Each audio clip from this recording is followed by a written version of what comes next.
So there must have been better ways of doing this. This, I don't really see a problem with. In case this isn't clear, a single subtitle here was used to represent multiple written instances at the same time. Motherfucker. Unless you're blind, okay? Which you wouldn't be reading subtitles anyway. What else do you want the guy to do? You don't like this because there's too much text on the screen? They then summarized it in one line.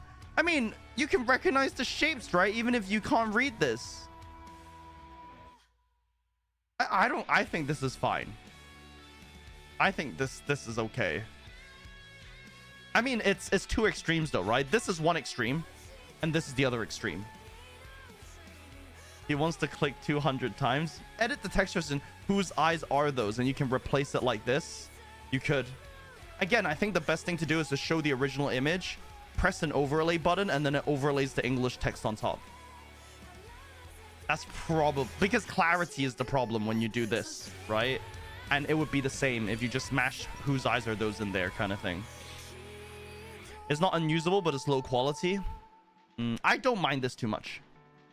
I feel the reviewer lacks a respect for the fact that this was translated at all and is causing more damage and reducing the chances of other games getting localized. I disagree with that approach. If you're saying just as translated at all, so the company isn't doing you any favors for translating this. I think we need to understand that. Games are only translated realistically because there's a business reason behind it. Let's not lie to ourselves. Obviously they need to care about the Western audience, and I'm not saying that none of the developers care about the West, but for something to be greenlit in a commercial term, it has to make money, right? So by saying that the translation is poor and we should appreciate that it's even here in the first place, I think you're kind of setting your standards too low. They're doing it, they're selling you a product at a certain price, and you should expect it to be a certain quality, right? You shouldn't copium yourself out of the fact for bad quality and just being happy that they've localized it. If it came at $10 or $5, fair, but they're charging full price for this, right? So it better be good. I think that's ultimately what it boils down to. I think it depends on also like how much you're looking forward to this game in a way. If you're really looking forward to this and, you know, you've been waiting 10 years for a localization, I can definitely see your point. But price and quality must go hand in hand. We can't delude ourselves from that point, I'd say. Would this cause more games not to get localized? No. Because what actually makes a difference is whether or not the company makes money. Of course, if everyone keeps sending the developer death threats, then they might stop making games. But hey, they sent death threats to people who made Cyberpunk, and they're still making another one. You see what I mean? So in the end, even if the community is incredibly disgusting, incredibly toxic, and fucking hates everyone and sends people death threats daily on the development team, they're still gonna make another game. And what that infers is that they don't actually make a difference in the decision making in reality. Well, that's it exactly. If it doesn't sell because a reviewer has an overly harsh opinion and it damages sales, then they won't make money. Or they could realize that they fucked up and they need to do better, fix it, and then it'll sell better. I think the reviewer in this case is being honest though. You shouldn't avoid the elephant in the room. It's a problem and you can talk about it. And if it doesn't sell well, right, it could be due to a lack of advertising. I don't think this reviewer is powerful enough to influence a lot of people. That's my own personal take. This probably like out of 10 people who bought this game, I'd say 10 people haven't read this review. Probably out of 100, maybe 1 or 2 people read this review, or like who considered buying this game. The reach probably isn't as far. People who probably would read this as well is probably your hardcore fans who would probably buy anyway because they love the game and series. It's a weird balance, and we don't really have stats to back it up. I find it amazing that people even read reviews anymore. Those guys play less games than we do. True. Really though, how many sales do you think this review would affect? I think, again, this review is long, right? No jokes. And people who only really care about the game would read it, and therefore only really people who are fans or really looking forward that this would read it.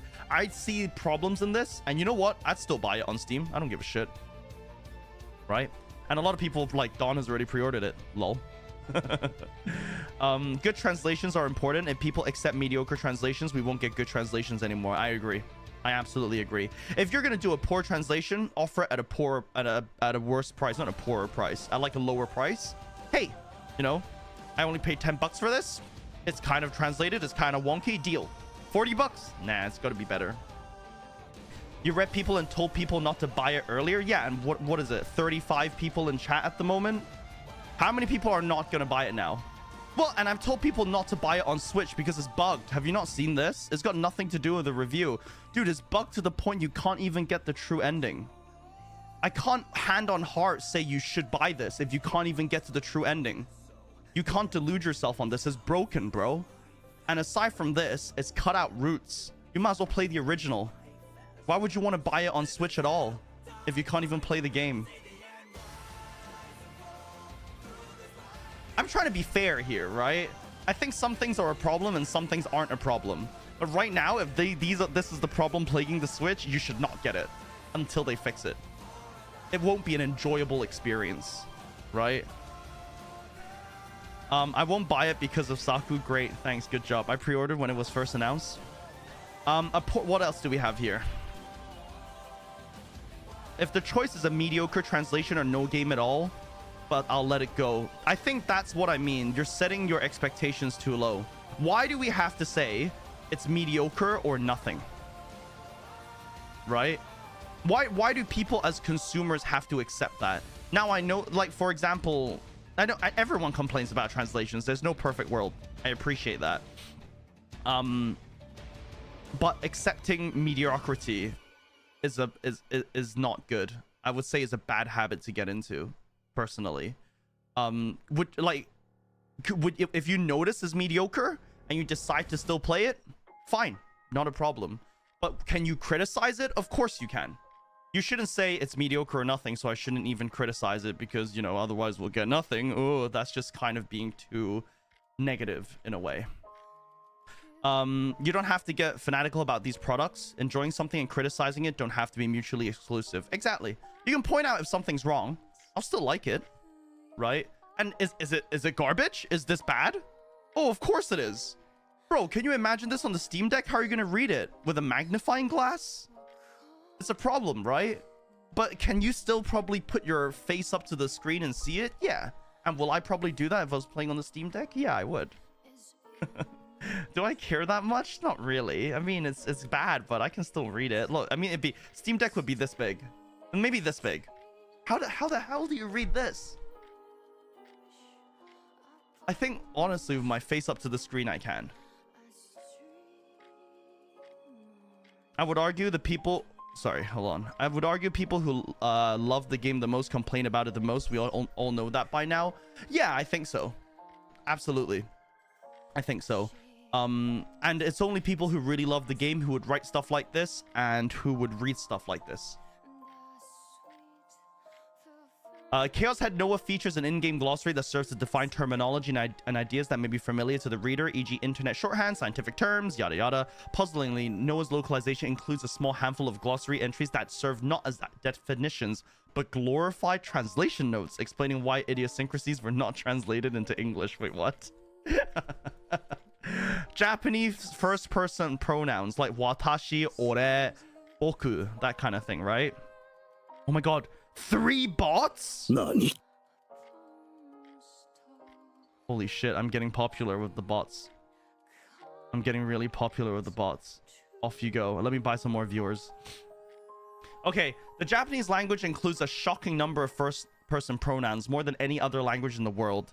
The pronoun you use depends on the gender, age, personality, relationship to the speaker, and surrounding social context. Mid-2000 Japanese internet culture even had its own special pronoun. More? Yeah.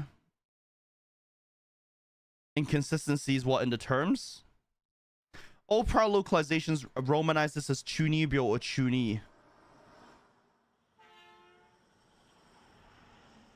I don't really care about this. I think it's weird. Like, no one ever really types chuni with a dash in it, but I don't. This is minor. I wouldn't really care about this. Yeah. Steals gate ops for sister centipede. Robotic notes goes with Gejine. Chaos head Noah introduces Big Sis Geji. It's hard enough to pick up on this subtle inter-series connection. The inconsistent translations only make matters worse. I think this needs to be cleaned up. Definitely. Especially with character names and stuff. It makes it a lot easier if they're the same thing. But I think that needs fixing. This I can kind of accept. This, not really. It's just kind of weird.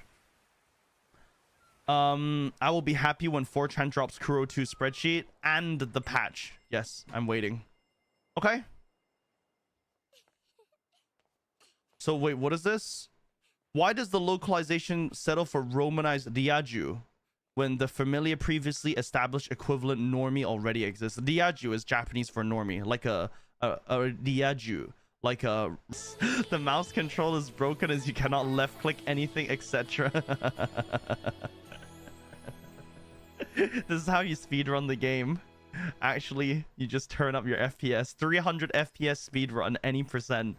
Chaos head Noah. Do not read it in its current state. I think honestly, people are being honest with this, right? If they really do think it's a clusterfuck, it is a clusterfuck. But, you know, some people are saying it's okay as well. You know, you can tell these people are just happy. 0.2 hours on record. I don't think these are fair reviews, though, to be fair. Because people haven't actually played this properly. People are just leaving comments for the sake of leaving comments. These reviews, I wouldn't give a shit about. Not even an hour, 2 hours, 0.1 hours, 0.1 event where, right?